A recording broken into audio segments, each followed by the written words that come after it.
Déstabilisation de la transition malienne.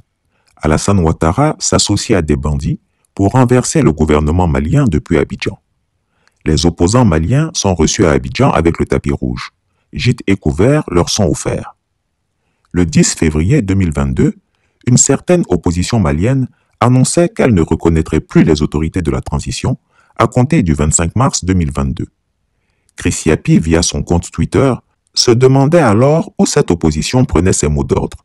J'avais donc invité les médias internationaux à écouter l'audio que j'avais rendu public, une conversation téléphonique entre Alassane Ouattara et Boubou Cissé, ancien premier ministre d'Ibeka, pour comprendre l'origine de cette forfaiture. Dès cette sortie, j'avais alerté qu'Alassane Ouattara était à la manœuvre avec cette prétendue opposition et qu'il était impératif pour les journalistes de faire un effort d'objectivité. Quelques semaines plus tard, nous apprenons que 8 partis politiques maliens, regroupés sous le titre Mouvement Faso Dambé, MFD, qui ont reçu gîtes et couverts à Abidjan, à qui l'on a déroulé le tapis rouge, dont les caisses sont alimentées par l'argent du cacao ivoirien, se sont réunis et ont commencé à exécuter le plan machiavélique du coup d'État qu'Alassane Ouattara veut perpétrer au Mali. Cela fait maintenant 2 ans que Chris Yapi, aussi bien en bambara qu'en français, tente d'alerter les autorités et l'opinion malienne de ce que le super menteur Alassane Ouattara fait partie du grand et vaste complot de la France pour asseoir une mainmise décisive et définitive sur le Mali. Si on cherchait encore des preuves, elles sont maintenant établies et sous nos yeux. Si hier, Alassane Ouattara essayait de naviguer en sous-marin, l'audio authentique de sa conversation avec le renégat Boubou Cissé que Chris Yapi a révélé a mis à nu le vaste complot du dictateur ivoirien en intelligence avec des fils félons et infâmes du Mali. Démasqué, Alassane Ouattara a désormais décidé d'agir ouvertement au grand jour. En effet, on le découvre en train d'organiser l'opposition malienne et de la soutenir publiquement dans sa volonté de déstabilisation de la transition. Ils s'enhardissent même, ses opposants, jusqu'à déclarer qu'ils ne reconnaîtront plus le gouvernement de transition et formeront à partir d'Abidjan leur propre gouvernement au lendemain du 27 février 2022. Je suis le président de la transition civile qui va commencer à partir du 27 février 2022 sur tout le territoire malien. Maintenant, je ne suis pas le président de la République. Nous allons organiser des élections dans un délai de 6 mois pour que les Maliens puissent voter et élire librement le président de la République. Nous ne faisons qu'appliquer la Constitution. Ok. Conseil Yacouba Bagné, journal Le Temps.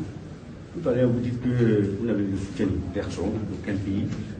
Mais c'est dans votre pays, vous avez rencontré M. Ouattara. Est-ce qu'il fait?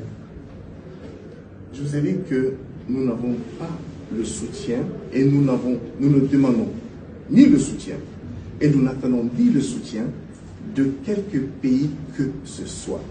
Et je tiens à préciser que je n'ai jamais rencontré le président Ouattara. Par contre, j'aurais été très heureux lors de ce séjour et je reviendrai en Côte d'Ivoire, si Dieu me le permet, de le rencontrer parce que c'est un modèle pour nous, les Maliens, et nous sommes fiers du président Ouattara pour toute l'œuvre qu'il a eu à accomplir. Non pas seulement pour votre pays, mais pour notre pays. Je vous ai rappelé que nous avons plusieurs millions de nos compatriotes qui vivent ici. En clair, ils font un pronunciamiento à partir de la capitale ivoirienne. De mémoire, on ne se souvient pas que dans la sous-région ouest africaine, un pays ait officiellement donné sa caution à une opposition si clairement et ouvertement pour lancer un appel public au renversement du gouvernement d'un pays voisin et à constituer un gouvernement parallèle à celui en place. Certes, des régimes ont accueilli des opposants en exil, mais aucun d'entre eux n'a jamais poussé le bouchon assez loin jusqu'à œuvrer ouvertement à la déstabilisation d'un pays voisin à partir de son territoire et avec l'aide de ses médias. Après avoir violé la Constitution pour faire un 3e mandat illégal et illégitime, Alassane Ouattara, cet octogénaire super menteur devenu gaga, prépare désormais à partir du territoire ivoirien le renversement de gouvernements étrangers. On se souviendra que le même individu interdisait à tous les présidents de la CEDEAO d'accueillir dans leur capitale ses opposants, notamment Guillaume Soro. À coup de mensonges, il expliquait que ce dernier voulait lui faire un coup d'État et que l'accueillir sur leur territoire serait une intelligence avec un putschiste et de ce fait un casus belli. Le voici prêt, la main dans le sac de la déstabilisation, en complicité avec un renégat malien, Enea Ibrahim Kamara, ci-devant président de la coalition Mouvement Faso Dambé. Ce dernier, qui a appelé à des rassemblements dans toutes les grandes villes du Mali pour faire tomber les autorités de la transition, avait également diffusé en janvier 2022 un message vidéo à partir d'Abidjan dans lequel il appelait tous les Maliens à ne plus reconnaître le pouvoir des autorités de transition. Les partis politiques et les associations regroupées au sein du mouvement Faso Dambé vous invitent tous à ne plus reconnaître le pouvoir des autorités de transition. En effet, le colonel Assimi Goïta et son équipe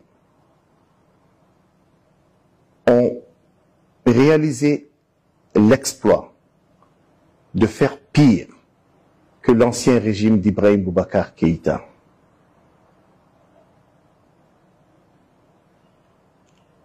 Mais cela ne leur suffit pas. Aujourd'hui, ils veulent mettre le pays à feu et à sang. Ils sont dans le déni total de la démocratie et veulent entraîner avec eux tout un peuple. Malheureusement pour eux, les Maliens sont vigilants. Ce n'est pas la meute affamée de mendiants de luxe qui constituent leurs partisans qui va pouvoir imposer leur velléité autocratique à l'ensemble d'un peuple qui est connu et respecté par ses valeurs traditionnelles et ses principes contemporains.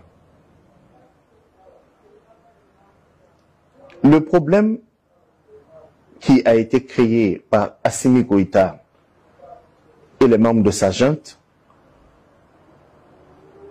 vient du fait qu'ils ne veulent pas organiser d'élections libres, démocratiques et crédibles dans notre pays, alors qu'ils se sont engagés à le faire dans un délai bien précis, alors que par 2 fois ils ont prêté serment devant la justice de notre pays.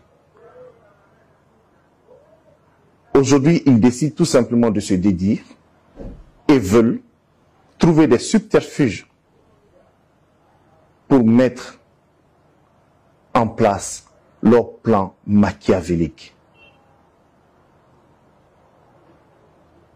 Nous serons là, vigilants, et nous serons le rempart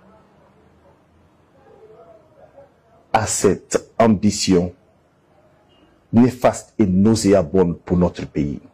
Le Mali est un pays de paix, un pays qui est un ensemble et une mosaïque de cultures.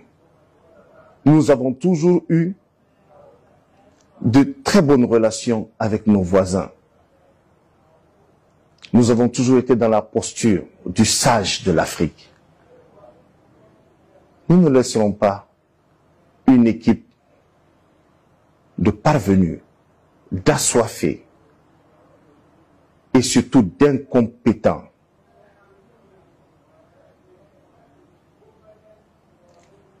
salir l'image de notre pays. Désormais, les forces vives de la nation se mettront en marche pour proposer une nouvelle équipe de transition. Et nous bénéficierons de l'accompagnement de la communauté internationale, mais surtout de l'ensemble du peuple malien. Le Mali est un grand pays. Même si aujourd'hui nous traversons ces difficultés dues à certains enfants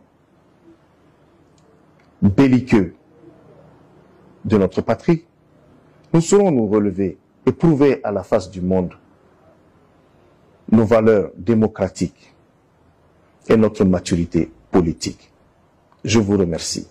Mais ce fameux Enea Ibrahim Kamara, président d'un micro-parti politique malien, le Mouvement républicain, est la nouvelle marionnette d'Alassane Ouattara après Boubou Cissé, qui est définitivement grillé. Pour ceux qui ne le savent pas, Enea Ibrahim Kamara est un délinquant de la pire espèce qui, pour échapper à un emprisonnement au Mali pour escroquerie, est venu se réfugier en Côte d'Ivoire et bénéficie du soutien actif des autorités de ce pays. Cet individu, qui se présente comme un ancien banquier, a ouvertement déclaré qu'il sera candidat à la présidentielle malienne de 2022 et bénéficie pour cela d'un appui politique et financier d'Alassane Ouattara. Pourtant, cet homme est l'incarnation du parfait truand et de l'escroc de Grand Akabi. En effet, selon la presse malienne, il a escroqué 500 millions de francs CFA à Mme Rokia Sangaré, opératrice économique, et s'est enfui dès sa libération de prison après avoir payé une caution de 10 millions de francs CFA. Pour rembourser la pauvre dame qu'il avait escroquée, il avait émis 2 chèques sur un compte de la Bank of Africa, BOA.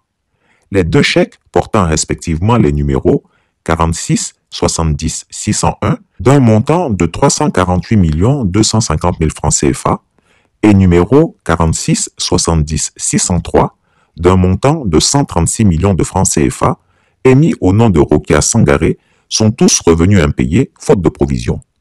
Alors, craignant une arrestation, il a fui en Côte d'Ivoire, d'où, avec l'appui d'Alassane Ouattara, il s'organise pour déstabiliser le Mali. Ce bandit de grand chemin et copain d'Alassane Ouattara, lui-même grand brigand et super menteur, est interdit de séjour en Europe et serait même fiché par Interpol pour suspicion de graves délits financiers. Alassane Ouattara, comme on le voit, s'entoure toujours de la pègre. Regardez ceux qui l'entourent au RHDP, ce parti qui est devenu un nid d'escrocs et bandits de grand chemin. Pour rappel, ceux qui ont connu la guerre du Biafra au Nigeria savent que le président Houphouët-Boigny a soutenu la sécession biafraise et Emeka Ojukwu, le leader de la rébellion, n'a jamais poussé le bouchon si loin jusqu'à autoriser la formation d'un gouvernement en exil sur le sol ivoirien. Assurément, Alassane Ouattara n'est pas oufouettiste. Ainsi est découvert le sorcier de la sous-région ouest-africaine, le super menteur Alassane Ouattara, qui a dans ses gènes et son ADN la violence et la guerre. Mesdames et messieurs, chers compatriotes, le mardi 23 février 2022, à Abidjan, j'ai entendu M. Enea Ibrahim Kamara, président du mouvement républicain du Mali, au cours d'une conférence de presse, annoncer la formation d'un gouvernement civil de transition le 27 février prochain en Côte d'Ivoire. Qu'est-ce à dire? La Côte d'Ivoire serait-elle en passe de devenir une base arrière pour une partie de l'opposition malienne? Mesure-t-on les conséquences qui pourraient en découler? Le constat est clair. La situation sociopolitique que vit le Mali nous interpelle individuellement et collectivement, en tant que voisins de ce pays frère et en tant qu'Africains. Cette situation a des implications multiples, tant au plan sécuritaire qu'au plan économique et qu'au plan social. Chris Yapi ne ment pas. Retrouvez Chris Yapi sur son nouveau compte Twitter, ses 2 chaînes YouTube, sa chaîne Dailymotion, Instagram et Mediapart.